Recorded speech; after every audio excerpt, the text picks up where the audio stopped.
Radhe Radhe everyone. आज मैं आप सभी को सुनाने वाली हूँ गणगौर व्रत की कथा। तो अपने सीधे हाथ में एक गणगौरा, थोड़े से चावल, दूबा और कुछ दक्षिणा रखकर आपको एक कथा सुननी है। और कथा अच्छी लगे तो प्लीज वीडियो को लाइक जरूर कीजिएगा। एक बार की बात है, शंकर जी पार्वती जी पृथ्वी पर भ्रमण के लिए निकले। भ्रमण करते करते वो शहर में पहुंच गए। उस दिन चैत महीने की शुक्ल पक्ष की तिथिया थी और शहर में रहने वालों को जब पता चला कि शंकर पार्वती जी की यहाँ पर पहुंचने वाले हैं तो साहूकार की स्त्रियों ने तरह तरह के व्यंजन बनाना शुरू कर दिए और सजने संवरने की तैयारी शुरू कर दी। वहीं जो निर्धन घर की स्त्रियां थी, उन्हें जैसे ही पता चला कि शंकर पार्वती जी हमारे शहर में पधारे हैं, उन्होंने थाली उठाई, हल्दी, चावल और जल का लोटा रखकर जल्दी से पहुंच गई शंकर पार्वती जी का पूजन करने।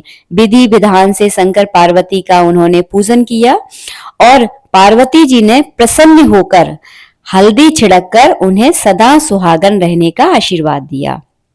वहीं साहूकार की स्त्रियां 16 श्रृंगार करके 16 तरह के पकवान बनाकर सोने चांदी के थाल में रखकर शंकर पार्वती के पास पहुंची। शंकर जी ने जब साहूकार की स्त्रियों को आते हुए देखा तो वो पार्वती जी से बोले कि हे पार्वती, तुमने सारा सुहाग तो निर्धन स्त्रियों में बांट दिया, अब इन साहूकार की स्त्रियों को तुम क्या बांटोगी? तो पार्वती जी मुस्कुराकर बोली कि आप इसकी चिंता मत कीजिए, मैं सब देख लूंगी।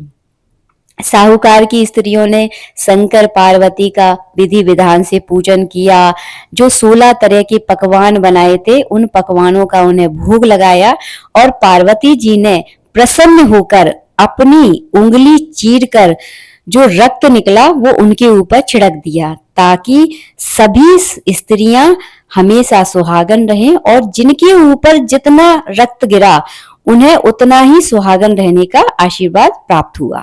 पार्वती जी का आशीर्वाद लेकर सभी साहूकार की स्त्रियां अपने अपने घर को खुशी खुशी लौट गई, सदा सुहागन रहने का आशीर्वाद लेकर। इसके पश्चात पार्वती जी ने भगवान शिव से आज्ञा मांगी कि हमें जो है ना गंगा जी में स्नान करना है। तो शंकर जी ने उन्हें आज्ञा दी कि जाइए आप गंगा जी में स्नान कराइए। तब पार्वती जी गंगा के पास पहुंची, उन्होंने स्नान किया, बालू के भगवान शिव मनाए और उनका विधिवत पूजन किया और बालू को ग्रहण करके प्रसाद जो है ना उन्हें ग्रहण कर लिया। प्रसाद ग्रहण करने के बाद वो अपने शिवजी के पास पहुंची तो शिवजी ने कहा कि तुमने इतनी देर कहाँ लगा दी? तो प्रसन्न होकर पार्वती जी बोली कि मैं जब गंगा के किनारे गई थी तो वहां मुझे मेरे और भतीजा मिल गया। उन्होंने मुझसे आग्रह किया कि आप हमारे यहाँ पे दूध भात खाकर ही जाएंगी, तो मैं वहां दूध भात खाने के लिए रुक गई, इसीलिए मुझे आने में देर हो गई।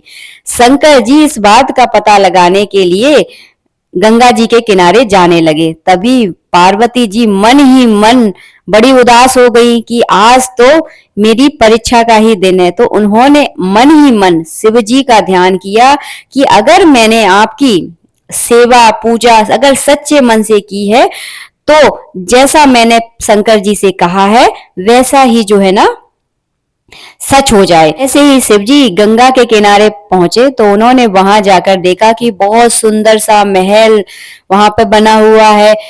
पार्वती जी के भाई भाभी भतीजा सब ने उनका बहुत आगे से स्वागत किया, खूब उनका सत्कार किया और ये देखकर सब लोग जो है ना आश्चर्यचकित हो गए। अब देखिए शिवजी तो ठहरे अंतर्यामी, उन्हें तो सब पता था कि पार्वती जी ने कहीं ना कहीं उनसे झूठ बोला है। अब शिवजी वहां पर जिद करने लगे कि नहीं नहीं, हमें तो अब यहीं रुकना है। पार्वती जी वहां से गुस्सा होकर आगे की ओर निकल गई कि आप यहाँ रहिए, मैं तो यहाँ से चली। अब पार्वती जी जब आगे की ओर निकल गई तो शिवजी बोले, तो शिवजी भी इससे भी नहीं रहा गया, शिवजी भी उनके पीछे पीछे नारद जी के साथ चल दिए।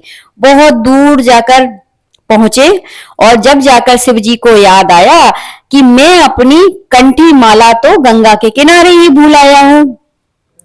अब पार्वती जी ने तो मना कर दिया कि मैं तो नहीं जाऊंगी आपकी कंठी लेने के लिए।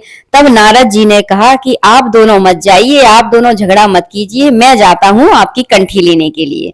तो नारद जी पहुंचे गंगा जी के किनारे। वहां पर देखा तो कंठी वंठी तो कुछ नहीं थी, ना कंठी थी, ना महल था, ना भाई ना भाभी, कुछ भी नहीं था। वीरान जंगल जहां पर शेर चीतों की आवाजें आ रही थी, घनघोर अंधेरा था। तो नारद जी ये देखकर तो एकदम आश्चर्यचकित हो गए कि कहाँ तो यहाँ महल था, अब देखो तो यहाँ पर ऐसा मचा हुआ है। वहीं एक पेड़ से बहुत तेज हवा चली और कंठी माला आकर नारद जी के हाथ में जाकर गिर गई।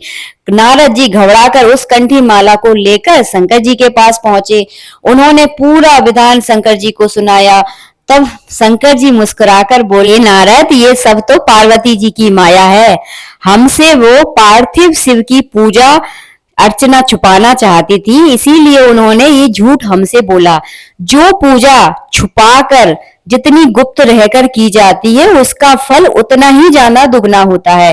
इसीलिए चैत महीने की कृष्ण पक्ष की तिथि को जो महिलाएं भगवान शिव की पूजा करती हैं, गुप्त रूप से करती हैं, तो उनके पति की आयु चिरजीवी होती है और उनकी सभी मनोकामनाएं पूर्ण होती हैं। हाथ जोड़कर नारद जी ने माता पार्वती को और भगवान शिव को प्रणाम किया और अपने घर को लौट गए। माता पार्वती जी और भगवान शिव भी अपने कैलाश की ओर लौट गए।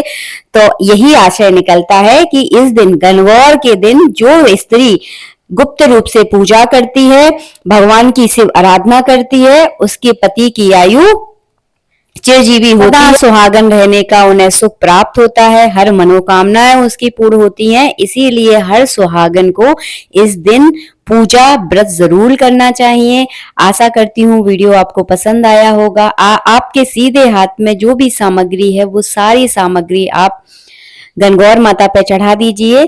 आशा करती हूँ आपको वीडियो पसंद आया होगा। वीडियो अच्छा लगा है तो प्लीज वीडियो को लाइक कीजिएगा। मिलेंगे नेक्स्ट वीडियो में, जब तक के लिए राधे राधे, जय श्री राधे।